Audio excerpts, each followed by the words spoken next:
We broke up a month ago. I'm sorry. I don't love you like I used to do. Those were the words Sebastian used to break up with you, leaving you standing cold and alone in the undercroft where he had taken you to talk. You felt numb for the rest of the day, but at night in bed, the tears finally came.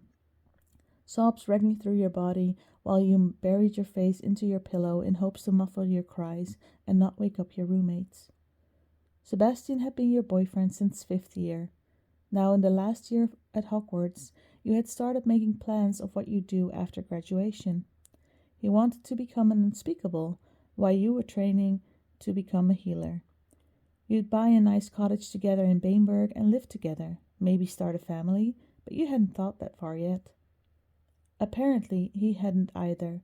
He'd fallen out of love with you, and felt it was best to end the relationship instead of trying to drag it out while it was already over for him. You thought that was actually fair of him to do, but that only proved he still cared for you. Even though you weren't together anymore, he let you know he still would want to be your friend once you were up for it to try.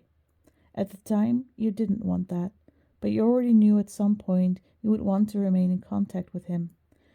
That all happened about a month ago. Your friends are mine. You know, I know, that you've moved on, found someone new. Poppy was the first to know through Ominous that Sebastian had started courting Adelaide Oakes, a Hufflepuff. You weren't very familiar with the girl, but you'd seen her around. This last month, you'd been busy catching up with schoolwork and assignments and not thinking about your failed relationship, so when Natty asked your opinion one day during dinner, you had simply shrugged and said, "He's free to be with whoever he wants to be." Which wasn't much of an answer, but you really didn't care. Or so you thought. One more girl who brings out the better in you. It was obvious that Adelaide made him smile more. The two of them were cute together, and she truly brought out the best in him, unlike you, who probably reminded him too much of his past mistakes.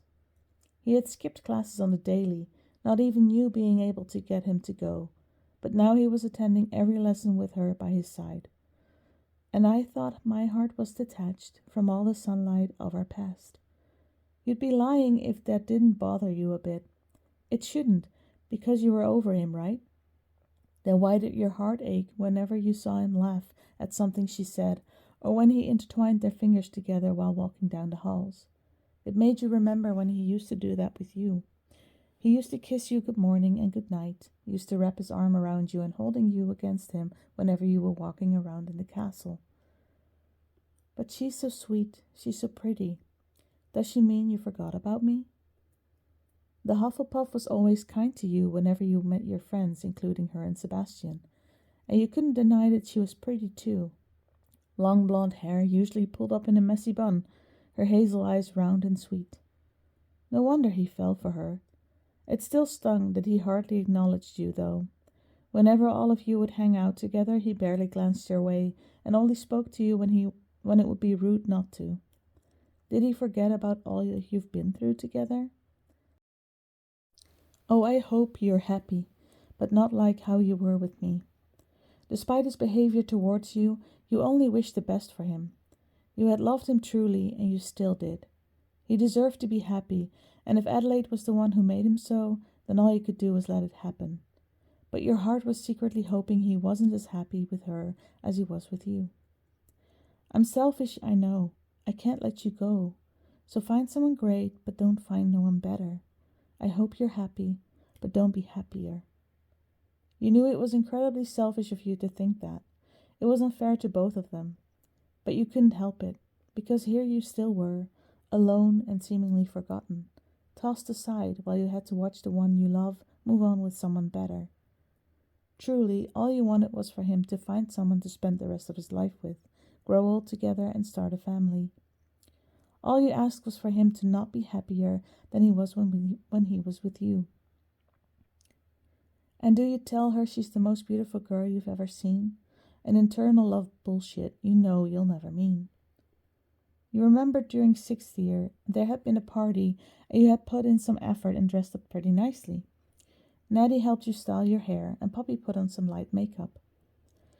Sebastian had been gobsmacked when he saw you and started out compliments, telling you you were the most beautiful girl he'd ever seen, making you swoon.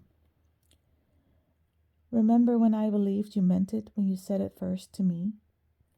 Now you were standing in the Three Broomsticks, where Gareth had thrown together a party in celebration of the new year. You watched as Adelaide walked in, and Sebastian looked stunned at her appearance, quickly going over to her while blushing and talking to her, no doubt to tell her the same thing he once told you. And now I'm picking her apart, like cutting her down will make you miss my wretched heart. You weren't proud of your actions when you got drunk that night, stumbling over to him while Adelaide had excused herself to use the ladies' room, trying to tell him that she wasn't all that great of a girl, unfriendly commenting on her appearance and even her intelligence. Sebastian had not liked that at all. He'd frowned and told you off for drinking too much, letting you know that he wouldn't take your words seriously in your state, and he'd better not hear them again when you were sober. Adelaide had come back at that point and asked if you were okay, clear concern written over her face, making you feel like a bitch for what you were saying only moments ago. With a half smile, you assured her you were all right, telling her to enjoy the party. You had let Andrew Larson escort you back to the castle later that night, one of your other good friends who knew of the situation and helped you wherever he could. You ended up crying yourself to sleep, not liking how you had been acting. It was unlike you, and it needed to stop. But she's beautiful. She looks kind. She probably gives you butterflies. Sober you had laughed in self-loathing, thinking back on the night before, trying to talk down Adelaide Oakes, a beautiful girl that was incredibly kind and had been nothing but sweet towards you, had been the stupidest thing you had ever done. Later that day you made sure to apologize to Sebastian, taking him aside from your friends and telling him you never actually meant those words, and it was indeed just the alcohol talking. I hope you're happy, but not like how you were with me. He had forgiven you, albeit a little reluctantly. You finally managed to give him a genuine smile, taking him aback as you told him, I hope you're happy, finishing the sentence in your head, just not the way you were with me. I'm selfish, I know. I can't let you go. So find someone great, but don't find no one better. You knew it was so selfish of you to think that. But Sebastian had nodded his head, and there was something flashing through his eyes, but it was gone before you could try to figure out what it was. The two of you returned to your friends, and your heart ached when you got a déjà vu of back in the day where you would stand there with everyone, hands intertwined.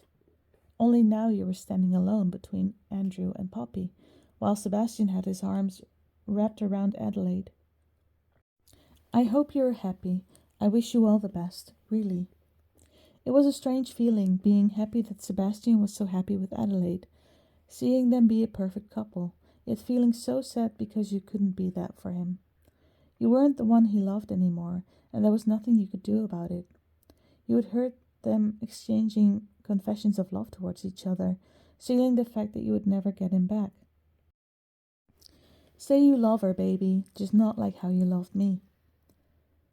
There was a moment where you walked in on them in an empty classroom, which was ironic since you had entered the room in hopes to be alone, while you cried at some lost memories you once shared with the Slytherin now standing in front of you. It was clear what they had been doing. His pants unbuttoned and her skirt bunched up as their hair and the rest of their clothes were in disarray, probably from frantic hands. They both looked shocked and slightly mortified when they saw you standing there, frozen in the doorway. And think of me fondly when your hands are on her. You had excused yourself, apologizing for interrupting and quickly closing the door behind you. A hand was placed over your mouth, trying to stop the sounds of your cries from escaping while tears trailed over your cheeks. You hadn't lied when you told him you hoped he was happy, but seeing him living in that happiness vividly just then was not something you had been prepared for. I hope you're happy, but don't be happier. I hope you're happy, just not like how you were with me. The last months of the school year you had distanced yourself a bit more from Adelaide and Sebastian. After catching them like that, you knew it wouldn't be healthy for you to keep pretending you weren't still yearning for a lost love. Andrew, Nettie, and Poppy made sure you were occupied during most of your free time, taking you out to Hogsmeade, going to the pens to take care of the beasts, or flying around on high wing. You were happy to have them there for support. They understood how you were feeling and assured you that it was only normal to feel that way. especially with what you and Sebastian had gone through and how he had ended things, not to mention how quickly he had moved on. I'm selfish, I know, I can't let you go, so find someone great, but don't find no one better. At graduation, you finally felt happy in a way you hadn't felt in a long time. You and all your friends had passed their newts and thus would now be free to go on and explore the world, working in the field of your choice. Andrew will be joining you in an apprenticeship at St. Mungo's, while Poppy and her boyfriend Ominous were planning on traveling over the world before settling down as teachers at Hogwarts. Nettie had been training to be an auror and would start working in a couple of weeks. Enough cases lined up for her to give her mother an aneurysm, but your friend was excited and happy, and that's all that mattered. Seeing Sebastian standing alone a couple of meters away, you thought it was a good time to tell him goodbye, because you weren't planning on ever seeing him again if you could help it. You believed you finally moved on in a way where you still loved him, but were no longer jealous of Adelaide or yearning to be in his arms again. They were still going strong, and from what you heard, he was planning on proposing as soon as he had her uncle's permission to do so. You smiled sadly, thinking that it could have been you. But life had other plans. "Hey," you said when you stood in front of him. He looked up and gave you a small smile. "Hi." Not wanting to drag this out any longer, you got straight to the point. "Just wanted to say goodbye." You shuffled your feet nervously. "Thank you for all the good times we had, for loving me the way you did, and for not ignoring me after we broke up." It was the first time you actually said those two words out loud, and it didn't feel as good as you hoped it would. After all this time, you were hoping it would feel liberating, freeing, as you finally fully accepted that it was over. Instead, your heart throbbed painfully and tears stung your eyes, but you would be damned if you let him see that. Blinking a couple of times, you dared to meet his gaze and found something bittersweet in his eyes. He must have seen your internal struggle, but he didn't comment on it. "Yeah, you too. I wish you all the best in life." Sebastian's smile widened for a moment, and you automatically reciprocated. You could see Adelaide over his shoulder making her way over to him. Tucking your hair behind your ear, you stood proudly, looking him straight in the eye. "Goodbye, Sebastian Sallow. I genuinely hope you're happy." With those final words, you turned around and walked away. Away from your first love, your first kiss, and your first time. Away from the boy with the charming smile that had stolen your heart and never given it back. And while you did, you finished your last words to him in your head. "Just don't be happier. I hope you're happy, but don't be happier."